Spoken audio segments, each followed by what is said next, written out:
ओला amigos, कैसे हो आप लोग? उम्मीद है अच्छे होंगे। तो आज क्या होगा, टाइटल पढ़ के समझ गए होगे सब।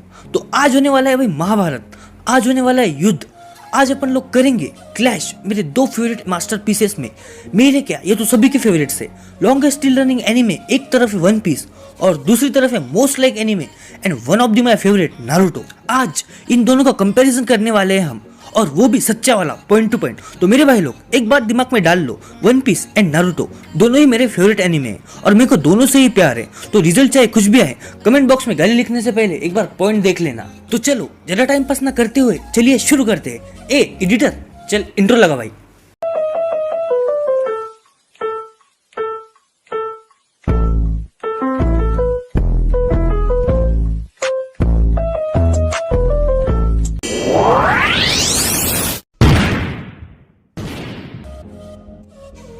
अपन लोग इस वीडियो में वन पीस एंड नारुतो को 6 डिफरेंट पार्ट्स के बेसिस पर कंपैरिजन करेंगे।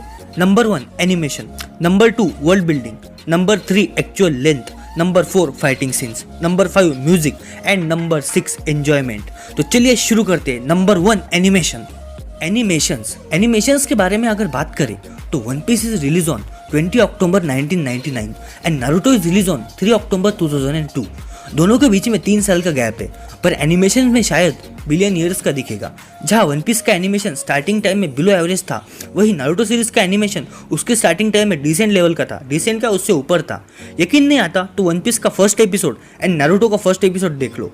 हाँ, वन पीस ने बाद में धीरे धीरे प्रोग्रेस करना स्टार्ट किया, एनीज लॉबी तक उसका एनिमेशन बिलो एवरेज ही था, पर जहाँ नारुतो का एनिमेशन स्टार्ट से ही हमें डिसेंट देखने को मिला और उसकी प्रोग्रेस भी वन पीस एनिमेशन से फास्ट थी। भले ही वन पीस का अभी का जो एनिमेशन है वो नारुतो सीरीज से बहुत अच्छा है, पर एनिमे सीरीज अगर स्टार्टिंग से देखना चाहे तो वन पीस एनिमेशन स्टार्टिंग में बोर लगेगा, वही नारुतो आपको स्टार्टिंग से हुक कर देगा।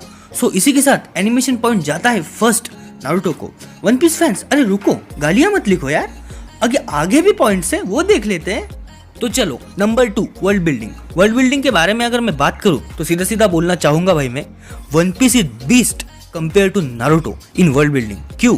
तो अगर आपने नारुतो देख रखा होगा तो उसमें आप जानते होंगे किसी भी जगह को ठीक से एक्सप्लोर नहीं किया गया है। जैसे आप कोनोहा को ही ले लो, the only piece we saw through the anime is the Hokage faces, Hokage building, Naruto का घर, और जो बाकी के विलेज थे उन्हें भी ज्यादा एक्सप्लोर नहीं किया गया है।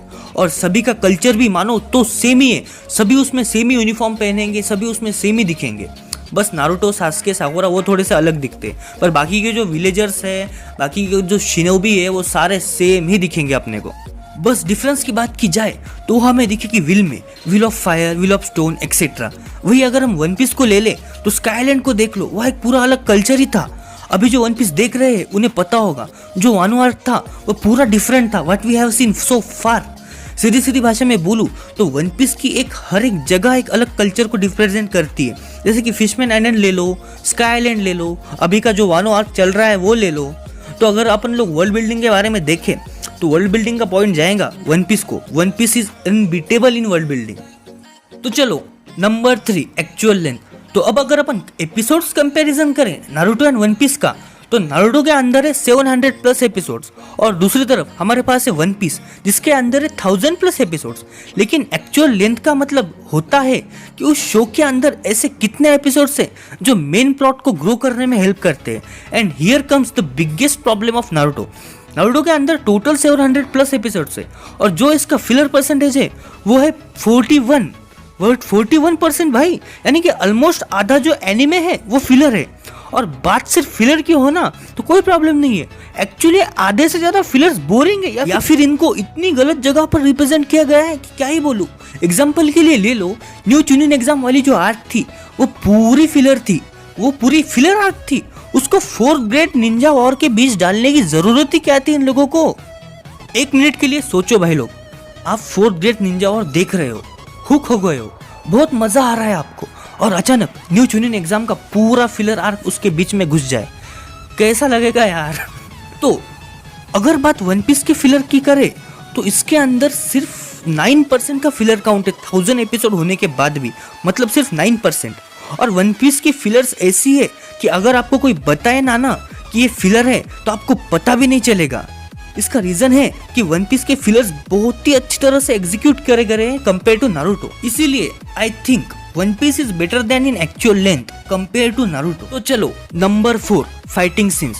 तो अगर हम फाइटिंग सीन्स की बात करें तो फाइटिंग सीन्स किसी भी शोनेन एनिमे की सोल होती है, क्योंकि मेजॉरिटी ऑफ ऑडियंस जो कि शोनेन एनिमे देखना पसंद करती है वो उसकी फाइटिंग सीन्स की वजह से ही करती है। एंड अगर कोई एनिमे कितना भी अच्छा हो, उसके सारे एलिमेंट्स कितने भी वेल बैलेंस हो, पर अगर उसमें अच्छे फाइटिंग सीन्स ही ना हो तो देखने में मजा ही क्या आएगा। तो अगर हम वन पीस की बात करें तो उसका जो फाइटिंग सीन्स का कलेक्शन है वो नारुतो के मामले में बहुत बड़ा है, लेकिन कलेक्शन बड़ा होने का ये मतलब नहीं है कि ओवरऑल एनिमे की फाइटिंग सीन्स भी अच्छे हैं।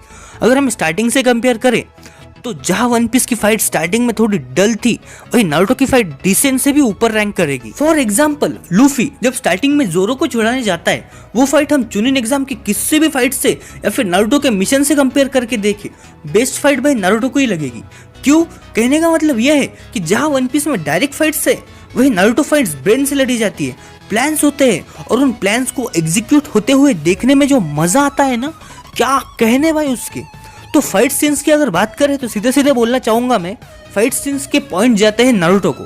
अब वन पीस फैंस कहेंगे भाई तूने वानो आर्क की फाइट शायद देखी नहीं है। तो भाई लोग एक वन पीस के बारे में एक बात समझ लो आप, कि वन पीस की अगर स्टार्टिंग फाइट सी डल होगी तो आगे देखने में किसी को मजा ही नहीं आएगा, और अगर किसी को देखने में मजा ही ना आए तो वो फाइट वो देखेगा ही नहीं जो कि बेस्ट है।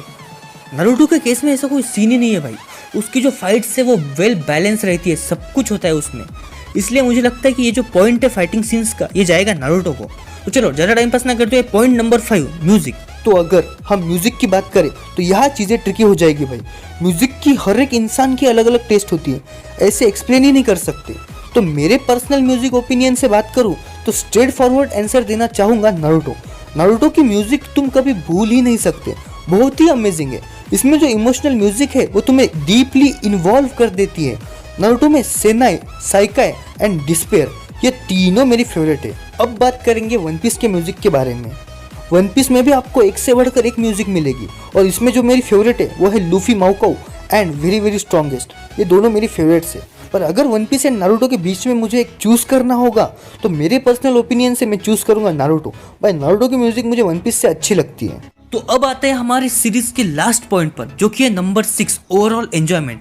मतलब भाई मजा कितना आया, मतलब आप वन पीस एंड नारुतो को देखकर क्या क्या चीजें एंजॉय करते हो एंड उसमें कितना एंटरटेनमेंट फैक्टर है। देखो नारुतो को होकागे बनना था, वो बना। लूफी को किंग ऑफ पायरेट्स बनना है, वो बनेगा। यानी कि दोनों एनिमे का स्टार्टिंग से ही पता है कि एंड में क्या होने वाला है एंड वन पीस के केस में क्या होगा, लेकिन फिर भी दोनों की जर्नी बहुत ही एंजॉयबल है। लेकिन इन चीज़ों के बारे में अगर बात करें तो मैं कहना चाहूँगा दोनों का एंजॉयमेंट लेवल बहुत अलग है। फॉर एग्जाम्पल नारुतो का होकागे बनना तय था, क्योंकि पूरे शो में उसके लिए ऑलमोस्ट कोई कंपटीशन ही नहीं था। नारुतो बाकी के कितने भी ज़्यादा साइड कैरेक्टर्स हो उनसे बहुत ज़्यादा पावरफुल है, एंड पूरे विलेज में उससे कम्पीट करने वाला एक ही कैरेक्टर था जो कि था सास्के। एंड सास्के भी एंड में डिसाइड करता है कि मुझे होकागे बनना है। ओवरऑल स्टेज जो कि पूरे होकागे की पोजीशन के लिए थी वो मुझे बहुत कम लगी, ज़्यादा कंपटीशन ही नहीं था नारुतो के लिए। स्ट्रगल थी बट कंपटीशन नहीं था, वो कंपेटिटर नहीं था, वो राइवल नहीं था जो उसे फेस कर सके। यही बात करें वन पीस की तो आप देख ही सकते हो, इन वन पीस एक साइड है नेवी और वर्ल्ड गवर्नमेंट, एक साइड है योंकोज, और उनके बीच में आते हैं पायरेट्स जिनका अपने अंदर ही कंपटीशन चलता रहता है वन पीस ढूंढने के लिए। सो अगर हम एनिमेस के मेन गोल को कंपेयर करें, जैसे लूफी का पायरेट किंग बनना और नारुतो का होकागे बनना, सो आई थिंक वन पीस देखने में ज़्यादा मजा आएगा ड्यू टू इट्स वेराइटीज। और इसी के साथ मुझे लगता है अपने सीरीज का आखिरी पॉइंट जाएगा वन पीस को। तो भाई लोग इस पूरे विवरण से हमारा किसी भी लड़के या लड़की के मन को ठेस पहुंचाने का कोई इरादा नहीं है, जो भी है आपके सामने है। कुछ पॉइंट्स में नारुतो अच्छा है, कुछ पॉइंट्स में वन पीस अच्छा है। एक बात और कहना चाहूँगा मैं कि वन पीस अभी भी चल रहा है, इसलिए हमें इस वीडियो के कंपैरिजन के लिए स्टार्टिंग से दोनों एनिमेज को कंपेयर करना पड़ा। मतलब ये दोनों जो एनिमेज अपन ने कंपेयर किए वो स्टार्टिंग से कंपेयर किए गए। उसका रीज़न ये है कि वन पीस अभी भी खुद को अडेप्ट कर सकता है वो सारे पॉइंट्स पर जो अपन ने अभी बात की। वही दूसरी तरफ Naruto is over, he can't be adapted और इवॉल्व। तो अगर वीडियो पसंद आए तो लाइक शेयर एंड सब्सक्राइब कर देना।